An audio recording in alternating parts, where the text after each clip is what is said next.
ನವೋದಯದ ಸಾಹಿತ್ಯ ಪ್ರಕೃತಿ, ಪ್ರೇಮ, ಸೌಂದರ್ಯ ಮತ್ತು ಆದರ್ಶಗಳ ಲೋಕದಲ್ಲಿ ವಿಹರಿಸುತ್ತಿದ್ದರೆ ಅದೇ ಸಮಯದಲ್ಲಿ ಕನ್ನಡ ಸಾಹಿತ್ಯದಲ್ಲಿ ಒಂದು ಹೊಸ ಬಂಡಾಯದ ಧ್ವನಿ ಮೊಳಗಲು ಆರಂಭವಾಗಿತ್ತು. ಸಾಹಿತ್ಯ ಅಂದರೆ ಬರೀ ಹೂವು, ಚಂದ್ರ, ಪ್ರಕೃತಿಯ ವರ್ಣನೆ ಅಲ್ಲ, ಅದು ನಮ್ಮ ಬದುಕಿನ ಹಸಿವು, ಬಡತನ, ಶೋಷಣೆ ಮತ್ತು ನೋವಿನ ಬಗ್ಗೆ ಮಾತನಾಡಬೇಕು. ಈ ಬಲವಾದ ನಂಬಿಕೆಯೊಂದಿಗೆ ಹುಟ್ಟಿಕೊಂಡ ಚಳುವಳಿಯೇ ಪ್ರಗತಿಶೀಲ ಸಾಹಿತ್ಯ. ಇದು 1940 ಮತ್ತು 50ರ ದಶಕದಲ್ಲಿ ಕನ್ನಡ ಸಾಹಿತ್ಯದ ದಿಕ್ಕನ್ನೇ ಬದಲಿಸಿತು. ಹಾಗಾದರೆ ಈ ಚಳುವಳಿಯ ಅಗತ್ಯವಾದರೂ ಏನಿತ್ತು?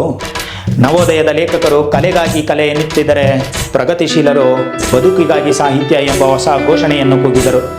ಆ ಕಾಲಘಟ್ಟವೇ ಹಾಗಿತ್ತು. ಒಂದೆಡೆ ಸ್ವಾತಂತ್ರ್ಯ ಸಂಗ್ರಾಮದ ಕಾವು, ಇನ್ನೊಂದೆಡೆ ಬಂಗಾಳದ ಭೀಕರ ಬರಗಾಲ, ಜಮೀನ್ದಾರಿ ಪದ್ಧತಿಯ ಶೋಷಣೆ, ಕಾರ್ಮಿಕರ ಸಂಕಟ, ಸಮಾಜದಲ್ಲಿ ಜಾತಿ ತಾರತಮ್ಯ, ಮೂಢನಂಬಿಕೆಗಳು ಇವೆಲ್ಲವೂ ತಾಂಡವಾಡುತ್ತಿದ್ದ ಕಾಲ. ನಮ್ಮ ಬದುಕು ನಂದನವನದಲ್ಲಿ ಅರಳಿದ ಪಾರಿಜಾತವಲ್ಲ, ಅದು ಕೊಳೆತು ನಾರುತ್ತಿರುವ ಚರಂಡಿ ಎಂದು ಆನಾ ಕೃಷ್ಣರಾಯರು ಕಟುವಾಗಿಯೇ ಹೇಳಿದರು.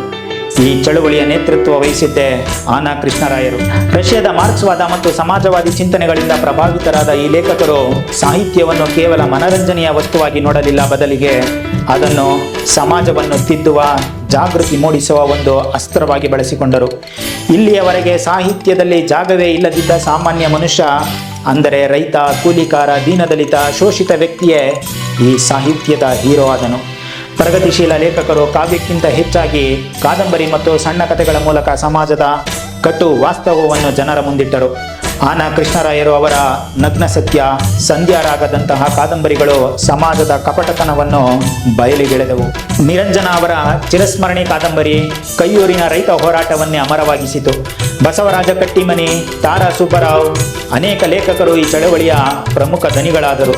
ಒಟ್ಟಿನಲ್ಲಿ ಪ್ರಗತಿಶೀಲ ಸಾಹಿತ್ಯವು ಕನ್ನಡ ಸಾಹಿತ್ಯವನ್ನು ಆದರ್ಶದ ಸ್ವರ್ಗದಿಂದ ವಾಸ್ತವದ ನೆಲಕ್ಕೆ ಇಳಿಸಿತು. ಇದು ದೀರ್ಘಕಾಲ ಮುಂದುವರಿಯದಿದ್ದರೂ ಕನ್ನಡ ಸಾಹಿತ್ಯವು ಸಮಾಜದ ಬಗ್ಗೆ ಯೋಚಿಸುವಂತೆ, ದನಿ ಇಲ್ಲದವರ ಪರವಾಗಿ ನಿಲ್ಲುವಂತೆ ಮಾಡಿದ್ದರಲ್ಲಿ ಇದರ ಪಾತ್ರ ಬಹಳ ದೊಡ್ಡದು. ಈ ಪ್ರಗತಿಶೀಲ ಸಾಹಿತ್ಯದ ಬಗ್ಗೆ ನಿಮ್ಮ ಅನಿಸಿಕೆ ಏನು ಅನ್ನೋದನ್ನು ಕಮೆಂಟ್ನಲ್ಲಿ ತಿಳಿಸಿ. ಹಾಗೆ ಈ ವಿಡಿಯೋ ಇಷ್ಟ ಆಗಿದ್ರೆ ಲೈಕ್ ಮಾಡಿ, ಶೇರ್ ಮಾಡಿ ಮತ್ತು ನಮ್ಮ ಚಾನಲ್ಗೆ ಸಬ್ಸ್ಕ್ರೈಬ್ ಆಗೋದನ್ನು ಮರಿಬೇಡಿ. ನಮಸ್ಕಾರ.